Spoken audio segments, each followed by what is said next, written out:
America के राष्ट्रपति Trump का कहना है कि हमास शांति नहीं चाहता और ट्रंप ने इजराइल से रिक्वेस्ट की है कि वो गाज़ा में और भी हमले तेज करें। देखने वाली बात यह है कि अगर वहाँ पे ऐसा कुछ होता है तो पूरा फ़लस्तीन इजराइल के कब्ज़े में चला जाएगा, क्योंकि गाज़ा पट्टी का वो इलाका वही एक ऐसा इलाका है फ़लस्तीन का जो इजराइल के कब्ज़े में नहीं है, लेकिन अमेरिका की मदद से इजराइल ये करना चाहता है। आज के दौर में जब टेक्नोलॉजी अपने चरम पे है, उस दौर में भी गाज़ा के जो निवासी हैं वो भूख के लिए तड़प रहे हैं, वो पानी के लिए तड़प रहे हैं, खाने के लिए तड़प रहे हैं। उनके घर जो है इजराइल तोड़ रहा है, वहाँ पे बच्चे, बूढ़े और औरतों को भी इजराइल मार रहा है। और इससे क्या कह रहा है कि सेल्फ डिफेंस, ये वार कह रहा है। वार कैसी होती है? वार होती है दो देशों की लड़ाई को। यहाँ पे तो एक तरफा हो रहा है।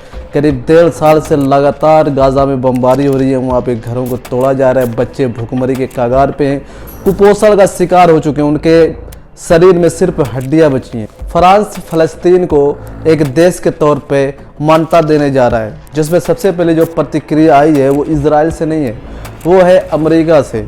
अमेरिकी विभाग का कहना है कि जिस तरह से अगर फ्रांस अगर फ़लस्तीन को एक अलग से मुल्क मान्यता देने पे तैयार है, तो हम जो फ्रांस है उसको ब्रिटेन कॉलोनी की मान्यता दे देंगे। इस पे फ्रांस के राष्ट्रपति क्या कहेंगे?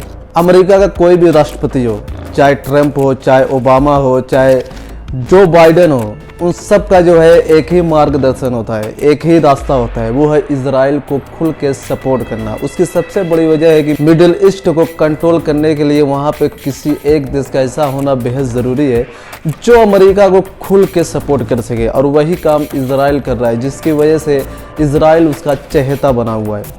यहाँ पे सबसे ज़्यादा रोमांच तब पैदा हो गया जो इंडिया इजराइल के साथ लगातार ताउन कर रहा था, लगातार उसकी साइड ले रहा था।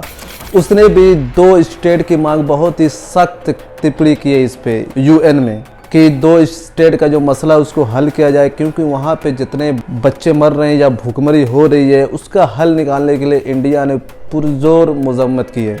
जिस वार का सहारा लेके इजराइल और अमेरिका फ़लस्तीनियों को मार रहे हैं, सिर्फ फ़लस्तीनी जो गाज़ा पट्टी में रहते हैं सिर्फ उनके लिए ही ये बुरी खबर नहीं है। जो कब्ज़े वाले वेस्ट बैंक का एरिया है वो सब की सब उसकी प्रताड़ना की जद में है। लगातार उनके घरों में जो है रेड मारी जा रही है, लगातार उनके बच्चों को उठाया जा रहा है, लगातार गिरफ्तारियां की जा रही हैं, और जो वहाँ पे सेटलर है जो वहाँ पे कब्ज़ा कर रहे हैं घरों को, लगातार उनमें झड़पें हो रही है। जो सबसे ज़्यादा अगर सपोर्ट मिल रहा है तो इजराइल खुल के जो है पूरी अक़वाम मुत्तहिदा के सामने इस तरह का नंगा नाच कर रहा है, लेकिन कोई भी उसको नहीं देख रहा है।